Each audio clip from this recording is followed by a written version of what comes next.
Porque algunas personas que no tienen a Dios se han infiltrado en sus iglesias diciendo que la maravillosa gracia de Dios nos permite llevar una vida inmoral.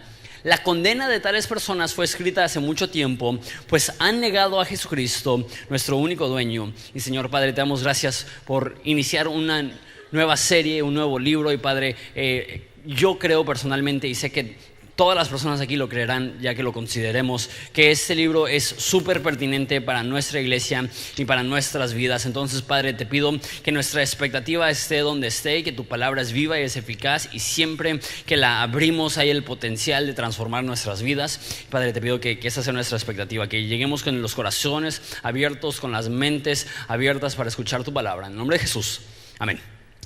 No sé si alguna vez has llegado a una fiesta de colado. Quizá algunos de ustedes dijeron, pues ahí va a haber comida, entonces ahí llego aunque no conozca a nadie, aunque no fui invitado.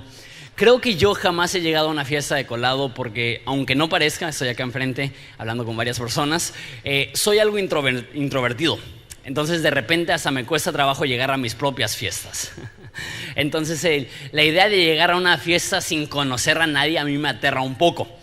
Pero sí he estado en fiestas donde de repente llega un colado y todos están así como, ¿y ese quién es? Y no estoy hablando del colado aceptable, que es quien recibió una invitación de un amigo y llega acompañado y todos, hay como un vínculo. Estoy hablando del colado que escuchó la música, le olió los hot dogs y llega y nadie lo conoce y así, ese cuate, no, pues quién sabe, ese cuate. Y todos están preguntando y está sacando plática con desconocidos para no verse como el colado. En la iglesia en general y en ese libro en particular nos habla de personas que se infiltran dentro de la iglesia, que llegan, por decirlo así, como colados, que quieren formar parte de la familia de Dios sin realmente serlo. Específicamente estoy hablando de lo que el Nuevo Testamento habla como falsos maestros o falsos profetas, personas que se infiltran con el fin de influenciar negativamente la iglesia. Entonces les hablo un poquito acerca de falsos maestros, porque el tema de este libro es una iglesia donde entran falsos maestros y Judas escribe para advertir a esta iglesia acerca de ellos. Los falsos maestros suelen o inclinarse a un extremo conservador o inclinarse a un extremo liberal. Entonces, quizá no muchos saben eso, pero en el Nuevo Testamento la mayoría de personas que la Biblia llama falsos maestros no son liberales, son conservadores. Se enfocan en prohibiciones y se enfocan en reglas que la Biblia no impone sobre los cristianos. La más fuerte, que ya no es común hoy en día, pero era muy común en el primer siglo, es que habían personas que iban de iglesia en iglesia diciendo, no puedes ir al cielo a menos de que te circuncides. Entonces pueden ver cómo eso puede ser un problema. Le dices a un adulto, circuncídate o no vas a ir al cielo. Y dices, no, pues ¿qué infierno prefiero, no? Entonces estaban diciendo, no, si no se circuncidan o si no comen como los judíos no pueden ir al cielo. Hay una parte que dice que van a haber falsos maestros que prohíben las cosas que Dios creó para que se participe con agradecimiento.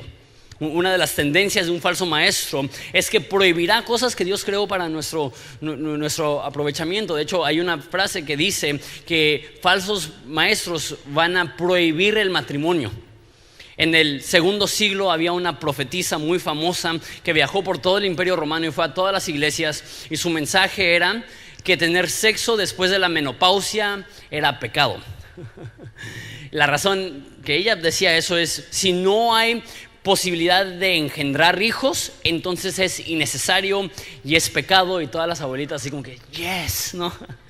Y todos los abuelitos así como no. Iba de iglesia en iglesia diciendo, hey, si ya pasaste la meno, tú tranquila, no tienes que cumplir con tu esposo. Y los pobres esposos así como que eso sí es del diablo.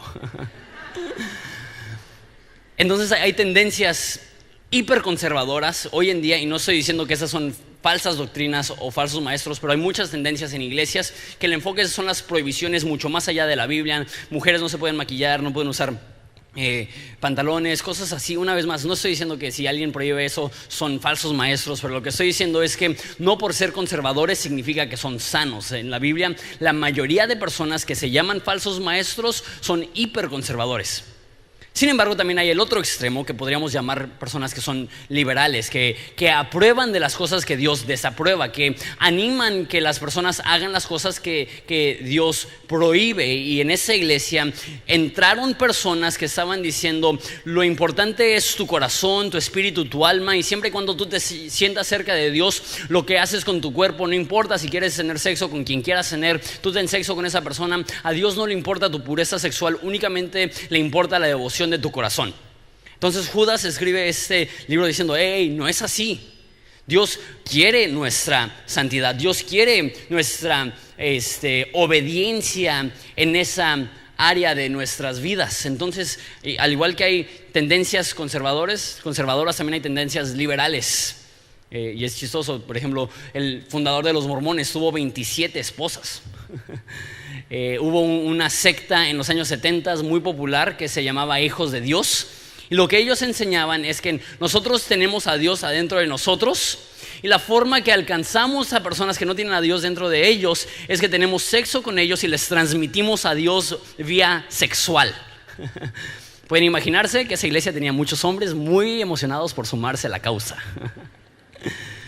Entonces pueden haber falsos maestros o hiperconservadores que prohíben cosas que Dios creó para que disfrutemos, y personas que son hiperliberales que animan a que hagamos cosas que Dios no aprueba. Ese es el caso de esta iglesia. Y creo que es importante tomar estos temas a pecho y considerar libros como estos. Uno, porque la tendencia hoy en día es no querer tocar el tema de la inmoralidad sexual o de la impureza sexual porque es incómodo, y para no hacer sentir incómodo a la gente, como que no queremos hablar de eso. Sin embargo, es un tema que la Biblia habla muchísimo y se tiene que tratar y se tiene que tocar. Y dos, mucho más en una iglesia como Horizonte, que hay tantos jóvenes y tantas hormonas, tantas mujeres bellas y hombres apuestos, y si no hablamos de la impureza sexual, de repente podemos olvidarnos de la importancia que la Biblia da a proteger el cuerpo de tus hermanos y hermanas en Cristo, que el sexo fue diseñado por Dios para disfrutarse únicamente dentro de los confines del matrimonio. Y las próximas 4 semanas vamos a estar hablando de esta iglesia que tenía un par de colados, un par de infiltrados que estaban intentando difundir el mensaje que no importa lo que hagas con tu cuerpo, Dios es un Dios de perdón, Dios es un Dios de gracia, entonces sigue adelante, lo importante es que tu corazón esté recto delante de Dios. Judas dice: ok, está bien que tu corazón esté recto delante de Dios, pero toma en cuenta que es imposible ser amigo de Dios sin ser obediente y sumiso a Dios. Eso es el tema que veremos en esta carta. Entonces empezamos en versículo 1 y les presento a Judas, el autor. Yo, Judas, esclavo de Jesucristo y hermano de Santiago. Creo que lo más obvio, pero lo primero que tengo que decir es: ¿qué Judas es este? Porque conocemos a un Judas que no es nada chido. De repente decimos: oye, ¿y Judas escribió un libro de la Biblia cuándo? ¿Antes o después de entregar a Jesús, no? Ese no es Judas Iscariote, ese es Judas, y eso es un dato súper curioso, el medio hermano de Jesús. Nos dice la Biblia que Jesús tenía mínimo 3 hermanos. Eso es un dato poco conocido. Muchas personas creen que porque se le llama la Virgen María, que la Virgen María fue virgen toda su vida, pero no, después de dar a luz a Jesús, ella tuvo una vida sexual normal con su esposo y tuvo mínimo 3 hijos, entre ellos Santiago y entre ellos Judas. Pero se me hace curioso que no escribe Judas, medio hermano de Jesús. Incluye que es hermano de Santiago para que sepamos de qué Judas está hablando, pero él decide decir: yo soy esclavo de Jesús. Porque lo que dice, y creo que lo que está intentando transmitir es: yo no soy superior a Jesús por compartir ADN con Él. Yo, al igual que ustedes, necesito servirle, necesito estar comprometido con Él, necesito verme yo como el servidor. El esclavo es la palabra que usa de Jesús. No se confía que comparte ADN con Jesús. Él quiere asegurarse que Jesús no solamente sea su hermano, sino que Jesús sea su Señor, su amo y su Dios. Él es esclavo de Jesucristo. También Judas, al igual de mucho lo que vimos en Génesis, nos da mucha esperanza porque él empezó mal. Nos dice el libro de Juan que él creía que Jesús estaba loco. Ni por aquí le pasó que Jesús podría ser el Hijo de Dios. Y cuando Jesús muere, él está colgando de la cruz y le dice a Juan, su mejor amigo: por favor, hazte cargo de mi mamá. Haciéndonos pensar que Judas no tenía planes de hacerse responsable por la vida de su madre soltera. Entonces es una persona que empezó súper mal y termina escribiendo un libro de la Biblia, terminando siendo un pastor, y la historia de la iglesia nos dice que termina siendo un mártir y creyendo en Jesús hasta la muerte. Es súper chida la transformación. Y una última cosa acerca de Judas es que la historia de Judas y el hecho que Judas es un pastor que escribe libros de la Biblia, que murió por su fe en Jesús, es uno de los argumentos que yo he visto más convincentes acerca del hecho de que Jesús es Dios. ¿Por qué? ¿Qué tomaría para que tu hermano menor te adore como Dios? ¿Qué tomaría para que yo dijera, mi hermana mayor es Dios hecho carne? Únicamente la resurrección de entre los muertos, la ascensión al cielo y el enviarle el Espíritu Santo. Y eso es lo que vemos en Judas. Él estaba tan convencido que su hermano era Dios. Si hay alguien que le conoce los pecados a una persona, es su hermano. ¿Imaginas criarte con Jesús? Y de repente que hay un pleito entre los hermanos y María grita de la cocina, ¡hey! ¿Qué está pasando? Y le dices, no, es que Jesús tiene la culpa. Y te dicen, Jesús no tiene pecado, Judas, ¿no? O sea, qué difícil. Y quizá por eso al inicio de su vida estaba tan amargado en contra de Jesús. Pero qué locura que él fue a la muerte diciendo, mi medio hermano, mi hermano mayor, estoy convencido que es el Hijo de Dios. Es un argumento súper chido a favor del hecho de que Jesús es Dios. Okay. Ese es el autor. Los destinatarios dice que es para aquellos que han sido llamados por Dios, amados por Dios y protegidos con el cuidado de Jesús. 3 cosas súper importantes para ese libro y súper hermosas para nuestro caminar espiritual.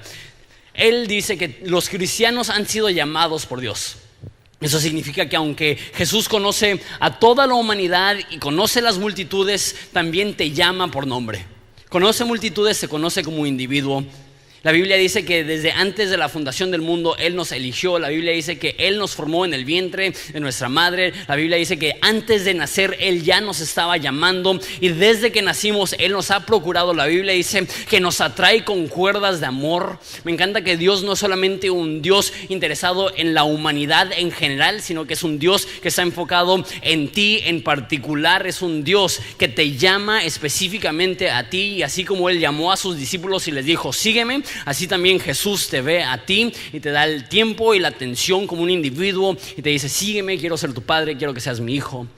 Hemos sido llamados por Dios. No solamente hemos sido llamados por Dios, dice que somos amados por Dios. Y esta palabra específicamente es apartados. Otras traducciones dicen santificado, que es lo mismo, que es apartado. Hablando específicamente que el amor de Dios es uno que nos selecciona, que nos aparta. Y sé que algunos de ustedes son más jóvenes que yo, y según yo esto ya no se hace, quizás sí se hace en algunas tiendas. Pero cuando yo era chavito, cuando yo era chavito e ibas a una tienda y había una prenda que querías que no te alcanzaba, ¿qué es lo que hacías? La apartabas. Si costaba 500 pesos, dejabas 100 pesos, 50 pesos. En mi caso 13 pesos, y no te preocupes, te prometo, te lo voy a pagar. Ibas abonando semana tras semana, semana tras semana. ¿Por qué? Porque decías, ahorita no podemos estar juntos esta prenda y yo, pero un día lo estaremos. Pero por lo pronto quiero asegurarme que nadie más va a comprar esa prenda porque la quiero para mí. Ahorita no podemos estar con Jesús porque tenemos que morir para ir a estar en su presencia, pero Él nos apartó con la sangre de su Hijo para asegurarnos y asegurarse que cuando nosotros muramos vayamos a ir a su presencia. Él dijo, yo lo quiero y no quiero que ninguna otra persona lo tenga. Entonces así como apartas una prenda porque dices, esto es para mí, así también el Padre pagó con la sangre de su Hijo para decir, Él es mío. No solamente Dios te llama, Dios te aparta para Él. También la palabra apartar tiene esa idea de exclusividad. No sé si tú tienes algo en tu casa que tratas con un cuidado y que tiene un uso muy específico. Yo estoy súper clavado con el rollo del café. Yo tengo todo mi kit de café. Es una cosa que se llama Chemex, que es como una vasija que parece florero. Y estoy tan clavado en el rollo de café que tengo un kit diferente para cuando vienen personas a mi casa que no son cafeteros, para prepararles un café X. ¿Por qué? Porque no quiero que el café X toque mi Chemex, ¿no? Eso es exclusivo para Café Glorioso, glorifica a Dios, así para tomarlo en la mañana y decir Dios existe, porque no hay otra explicación de por qué existe un café así de bueno, si no es que Dios lo creó. Y mi familia sabe que eso es exclusivo para un café chido. Si un día yo llegara a mi casa y de repente agarran el Chemex y lo usan de florero, me provocarían un derrame cerebral. Porque eso tiene un uso exclusivo de prepararle a su amo un café exquisito. De la misma forma, el hecho que dice que somos apartados por Dios, lo que está diciendo es que tenemos un único propósito y un único uso, y eso es que Dios nos ha creado para su gloria, para obedecerle a Él. Nosotros existimos para cumplir con los deseos y los sueños y la voluntad de Dios. La Biblia dice que no existimos para nosotros mismos. Nuestro propósito no es cumplir con lo que nosotros queremos, es decir, Dios, ¿qué es lo que tú quieres para mí? ¿Cómo te puedo honrar a ti? ¿Cómo te puedo glorificar a ti? ¿Cómo te puedo obedecer a ti? Nosotros existimos y fuimos creados para la gloria de Dios y la obediencia de Él. Hemos sido llamados, Dios te conoce, Dios te procura independientemente, Dios te aparta, Dios te tiene para Él solito, no te quiere compartir con nadie, tú existes para Él. Y por último, también súper bonito, dice que estamos siendo protegidos con el cuidado de Jesucristo. Una vez más, esta idea de exclusividad, esa idea de no solamente te llama, hey, sígueme, no solamente te aparta, dice, hey, tú eres para mí, sino que te cuida y te protege. Y la imagen que viene a mi mente es la de un padre que lleva a su hijo de la mano. Yo tengo un hijo de 5 años y una hija de 2 años. Y cuando camino en la calle, los agarro a los dos de la mano. ¿Por qué? Porque mi hijo de 5 años puede llegar a ser un poquitito inquieto. Entonces lo tengo que agarrar de la mano porque de repente se le bota la canica y quiere correr. Y si no lo tengo de la mano, quizá comete un error y corre a la calle o no ve que un carro se está saliendo o lo que sea. Entonces yo lo agarro de la mano. ¿Por qué? Porque lo estoy cuidando con la protección de padre. No quiero que se aparte de mí. Lo mismo hago con mi niña de 2 años. A ella no la agarro porque corra o algo así, y si corre pues la alcanzo en 2 pasos, está chiquitita. A ella le agarro de la mano porque entiendo que está aprendiendo, bueno, sí sabe caminar, pero es muy propensa a tropezarse y a caerse, y sé que si yo la llevo de la mano la estoy protegiendo de que se caiga y se lastime la rodilla o que se pegue en su carita. ¿Por qué? Porque yo la amo, y esa es la imagen que tengo de Dios. No solamente te llama y te conoce, no solamente te aparta, te quiere, sino que te cuida y te protege, te lleva de la mano. Jesús dice, los que tengo en mi mano nadie me los arrebata. La razón que podemos continuar y persistir y crecer en nuestra espiritualidad y en nuestra fe es porque Dios se encarga de cuidarnos, aun cuando nosotros tropezamos, como mi hija de 2 años, aun cuando de repente tenemos un impulso extraño como mi hijo de 5 años. Dios nos está llevando de la mano y dice que estamos siendo cuidados por la protección de Jesucristo. Una de las formas de entender el propósito de un libro es ver cómo inicia y cómo termina. Vimos esto en Génesis, que inicia con Dios trayendo orden al caos y termina con Dios trayendo orden al caos de José.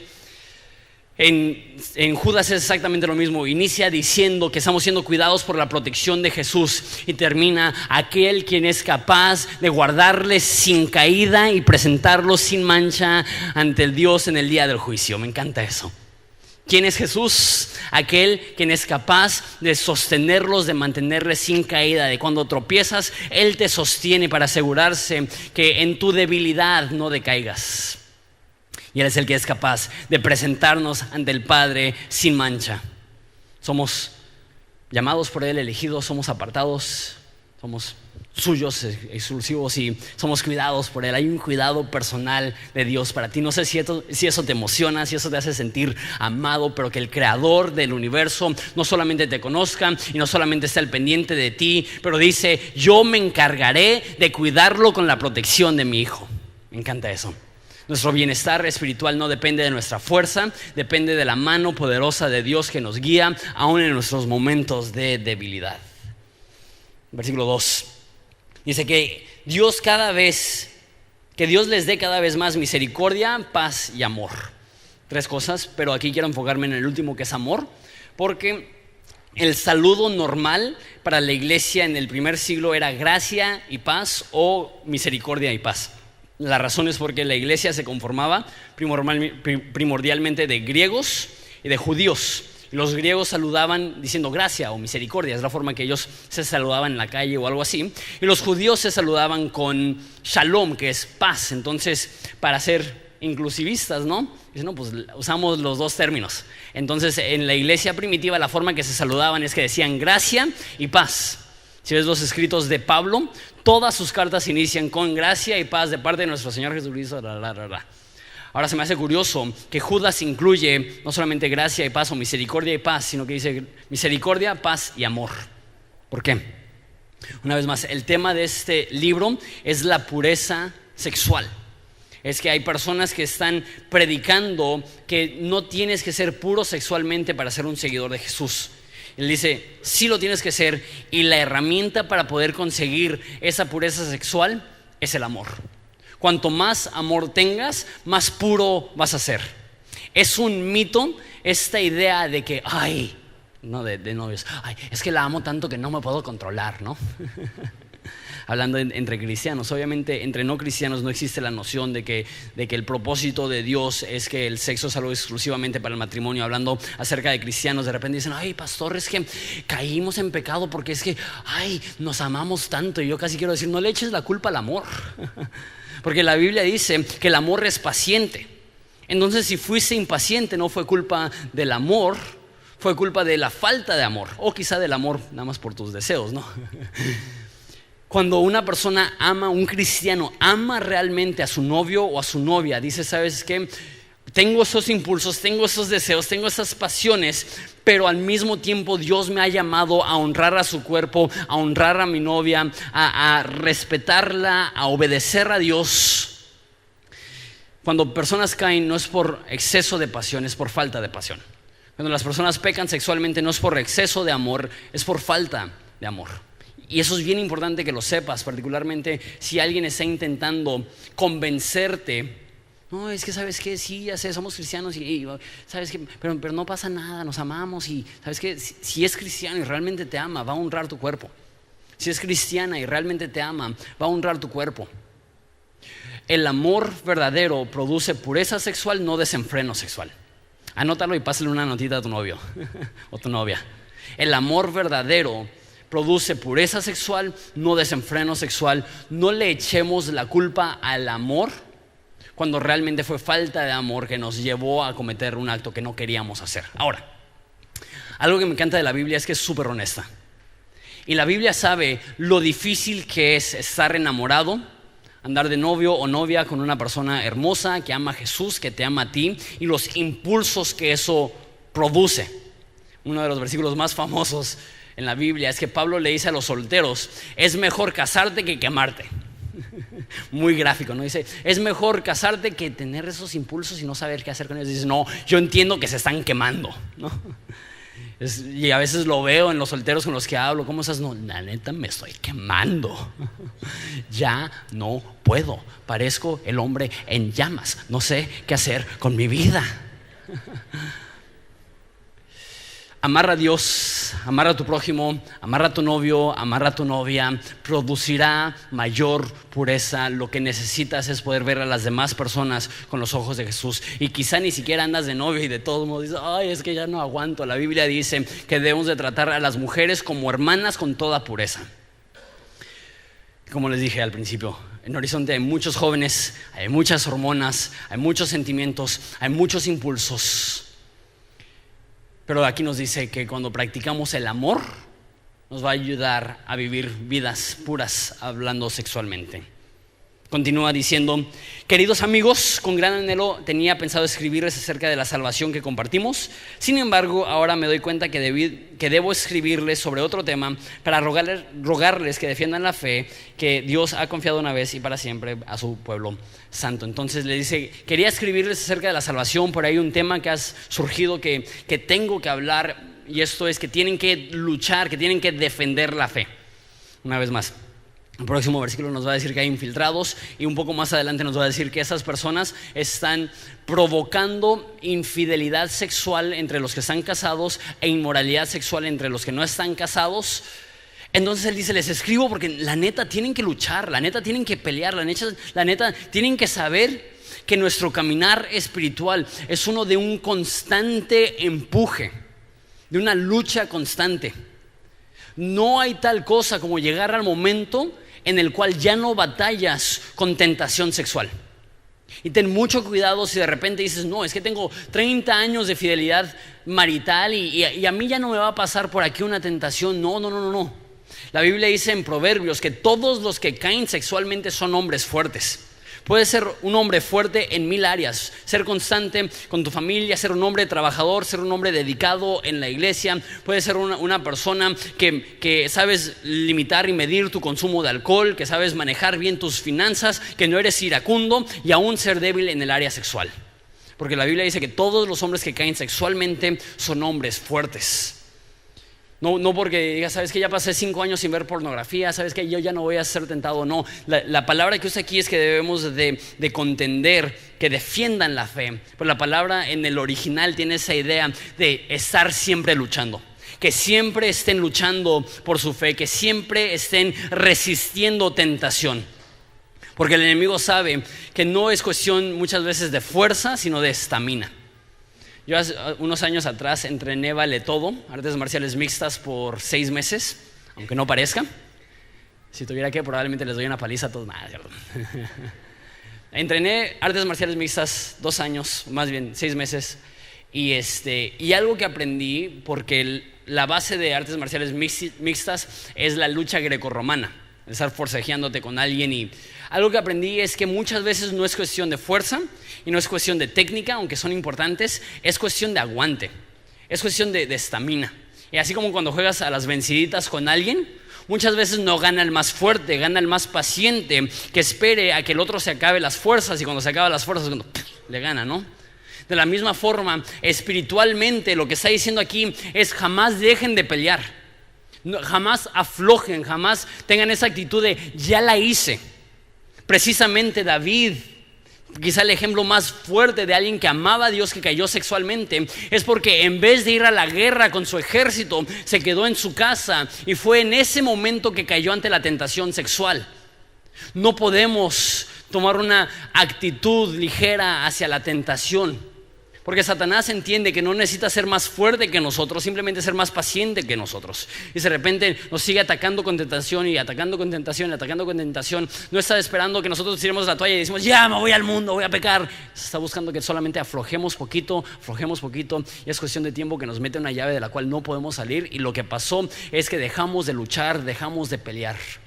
John Piper, un pastor, lo dijo de esta forma: que tenemos que estar matando el pecado, o el pecado nos va a estar matando a nosotros. Me gusta esa forma de verlo, que es una lucha y una guerra constante. La Biblia lo llama una guerra espiritual, no unas vacaciones espirituales. Siempre va a haber lucha, siempre va a haber batalla. No importa si tienes 5 minutos de cristiano o 50 años de cristiano, no importa si hoy le diste tu vida a Jesús o si eres Billy Graham, jamás puedes llegar al punto donde piensas que ya no luchas con el pecado. La Biblia dice que el que piensa que está firme, que tenga cuidado que no caiga, porque el momento más vulnerable para nosotros es cuando dejamos de luchar, cuando nos sentimos cómodos, cuando dejamos que entre la rutina y la comodidad. Ya le hice, ya sé manejar esas situaciones y así. No, tiene que haber una urgencia constante. Dios me ama, Dios me eligió, yo le pertenezco a Él, Él me está cuidando, pero no por eso voy a aflojar, no por eso voy a dejar de caminar, no por eso voy a dejar de seguirle, no por eso voy a dejar de luchar. Yo voy a defender mi fe, yo voy a contender para mi fe, yo voy a luchar, porque entiendo que el momento que dejo de luchar es el momento en el cual estoy más vulnerable ante las tentaciones y los ataques que puedan venir a mí. Último versículo con eso.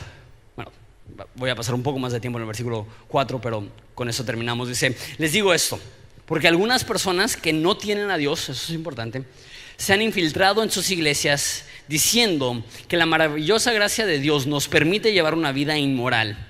La condena de tales personas fue escrita hace mucho tiempo, pues han negado a Jesucristo, nuestro único dueño y Señor. Entonces dice que dentro de la iglesia se han infiltrado, se han colado personas, y dice que no tienen a Dios. Son personas que no son cristianas, que llegan a la iglesia y tienen una apariencia de cristianismo. ¿Por qué digo eso? Porque hablan de la gracia de Dios, que la gracia de Dios es maravillosa, pero dicen que la gracia de Dios es tan maravillosa que nos permite vivir una vida inmoral. Dice, esas personas son infiltrados, no son parte de la familia de Dios. 2, no tienen a Dios. Y 3, lo más fuerte, dice que para ellos les fue preparado condenación. Entonces doy unas cuantas aclaraciones. 1, si tú estás aquí y no eres cristiano, eso no es para ti.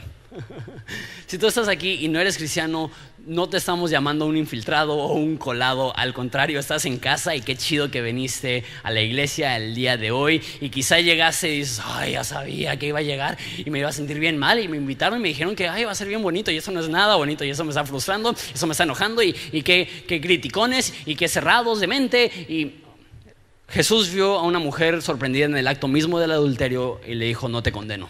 Los brazos de Jesús están abiertos a ti, Él te acepta tal y como eres, pero no solamente le dijo no te condeno, sino que le dijo ve y no peques más.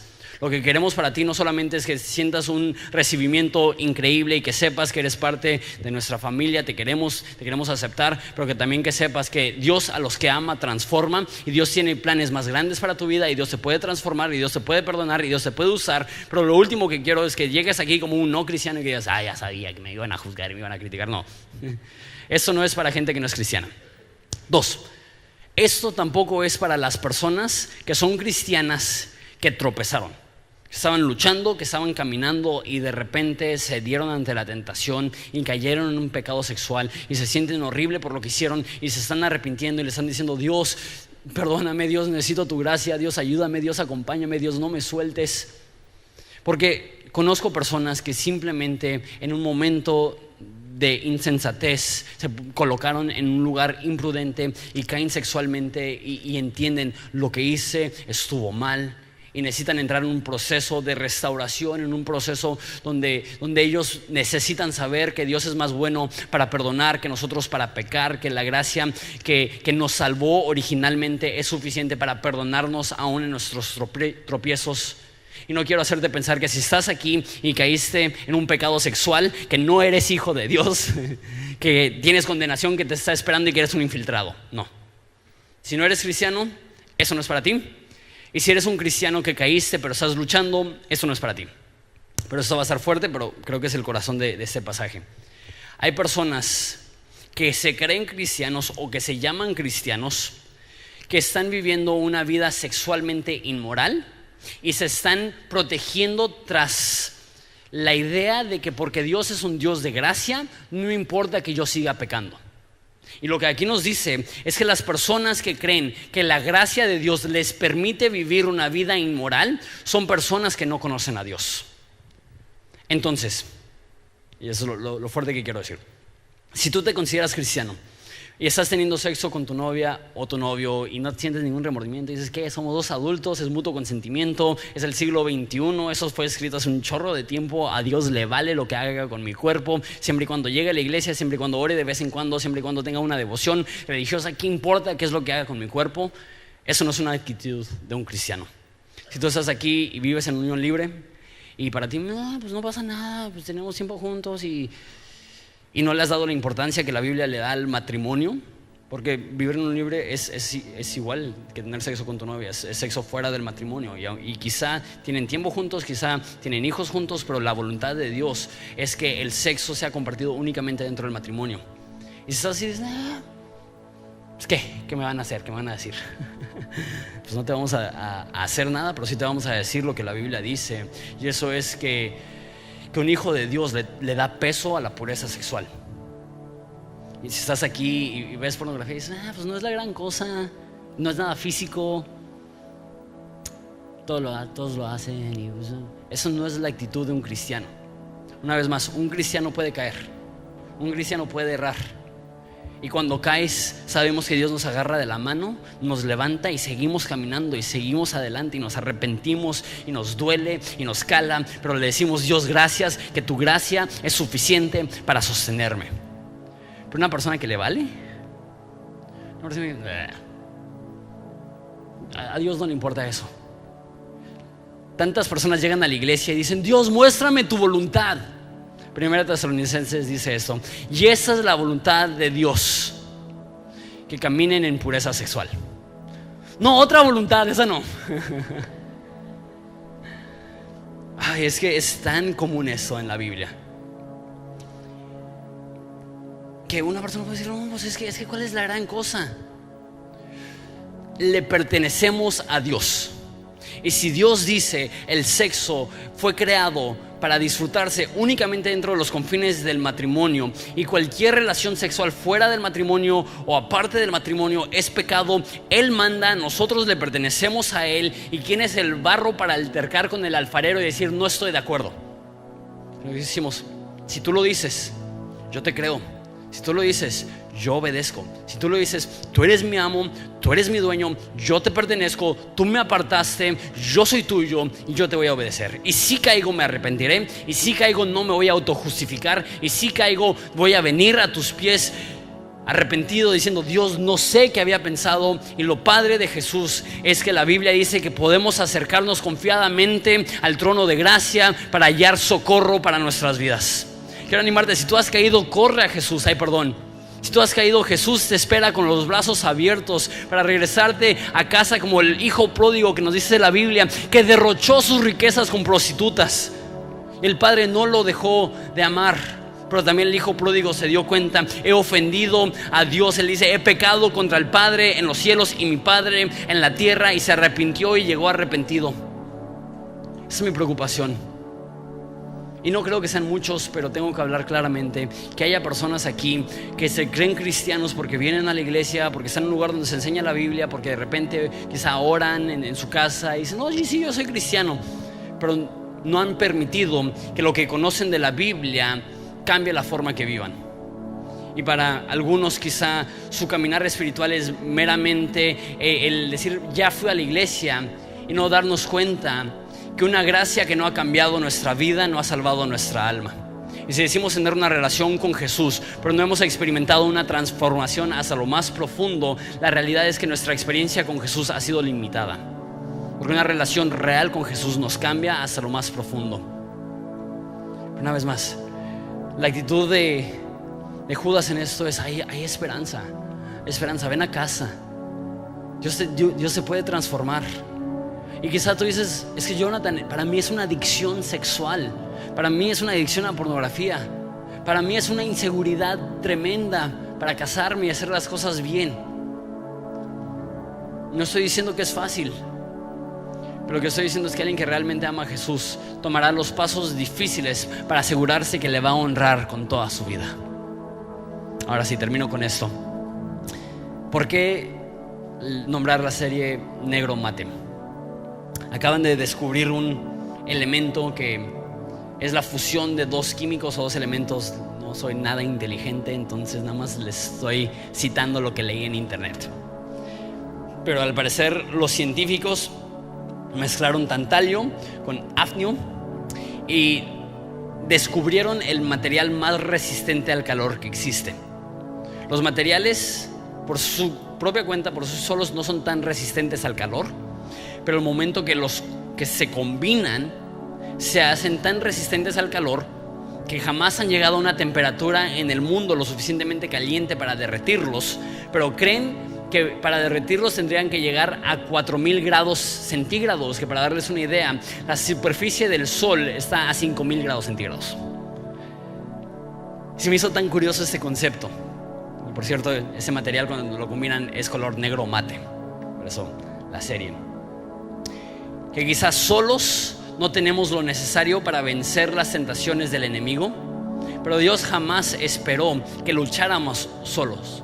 La Biblia dice que con cada tentación hay una ruta de escapatoria. ¿Sabes qué? Esa ruta de escapatoria se llama Jesús. Y la forma que vencemos la tentación de manera sustentable no es echándole ganas y decir, yo puedo, y yo soy una persona fiel, y yo puedo hacer. No vencemos el pecado enfocándonos en el pecado. Eso es un principio básico, pero olvidado. Si quieres vencer el pecado sexual, no es, no voy a tener sexo con mi novia, no voy a tener sexo con mi novio, no voy a tener relaciones sexuales, chiña caí. La forma de vencer el pecado no es, no voy a pecar, no voy a pecar, no voy a pecar, no voy a pecar, no voy a pecar. Porque eso es enfocarte en tu pecado, a fin de cuentas. La forma de vencer el pecado es unirte a Jesús. es disfrutar de intimidad con Jesús. Y cuando estás caminando al lado de Jesús y estás disfrutando dulce comunión con Él, dirías: ¿por qué ofenderle? ¿Por qué desobedecerle? ¿Por qué afectar mi intimidad con Él haciendo algo que Él no quiere para mí, si puedo seguir caminando a su lado y disfrutándolo cada vez más? Y sabes, jamás seremos capaces de nuestra fuerza resistir la tentación que se nos puede acercar, y por eso nuestra actitud debe ser una dependencia absoluta una dependencia absoluta en Jesús y en la intimidad que tenemos con Él. Porque ¿sabes qué? Podemos resistir. ¿Por qué? Nos dice este libro: porque Él es capaz de mantenernos sin caída y de presentarnos sin mancha. Es solamente en la intimidad con Jesús que podemos vencer la tentación. ¿Por qué? Porque Dios a los que llena de propósito, colma de protección. Dios a los que adopta también abraza, de tal modo que la intimidad produzca madurez. Dios los que llama, les libra de las llamas de la tentación.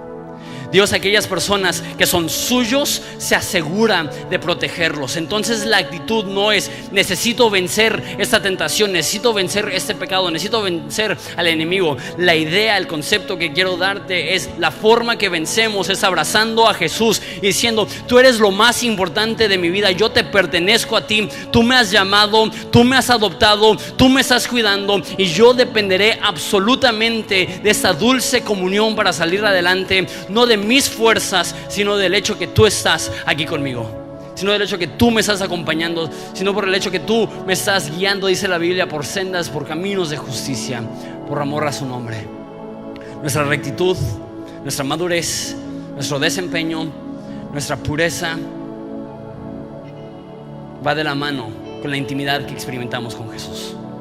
Lo más importante para la intimidad con Jesús es lo que ya dijimos: es que Él ya te compró, Él ya te apartó, ya le perteneces. Pero también hay cosas que nosotros podemos hacer para activamente buscar esa intimidad: orar, pasar tiempo leyendo la Biblia, pasar tiempo en su presencia diciendo: Dios, háblame. Y no creo que sea coincidencia que estamos empezando este libro la misma semana que estamos lanzando nuestra semana de oración y ayuno, y aprendemos que la forma que vencemos el pecado es a través de la intimidad. Y no conozco nada que fomenta intimidad con Dios tan rápido y tan profundo como ayunar.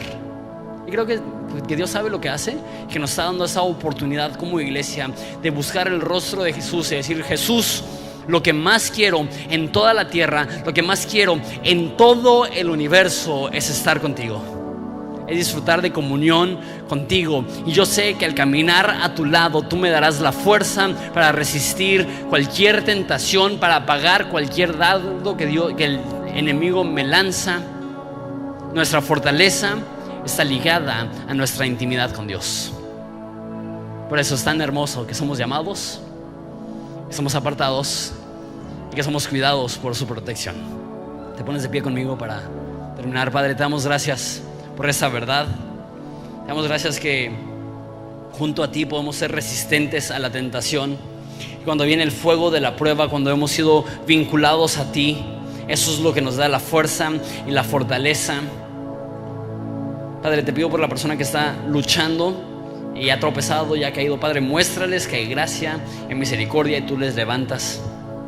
Te pido por la persona que no es cristiana, que sepa que nuestra meta no es hacerles más morales. Nuestra meta es que ellos se puedan conocer a ti y enamorarse de ti, y luego ya que tú te encargues de su conducta y de su vida. Padre, te pido por aquellas personas que han creído el engaño, que creen que pueden ser cristianos y descuidar su vida sexual, cuando realmente la Biblia es clara que no podemos llamar a Jesús Dios sin obedecerle. Y específicamente en esta área tú estás buscando seguidores, hijos obedientes, que entiendan que nuestro cuerpo no nos pertenece, que somos tuyos, vivimos para tu gloria y vivimos para exaltarte. Levanta en esta iglesia una generación de hombres y mujeres jóvenes con la hormona a todo lo que da, pero que han aprendido a amarte a ti tanto y amar a su prójimo tanto, que caminan en pureza, por amor, en sumisión y en obediencia. Levanta a ese tipo de personas en medio de nosotros, en el nombre de Jesús. Amén. Adoremos a Jesús juntos.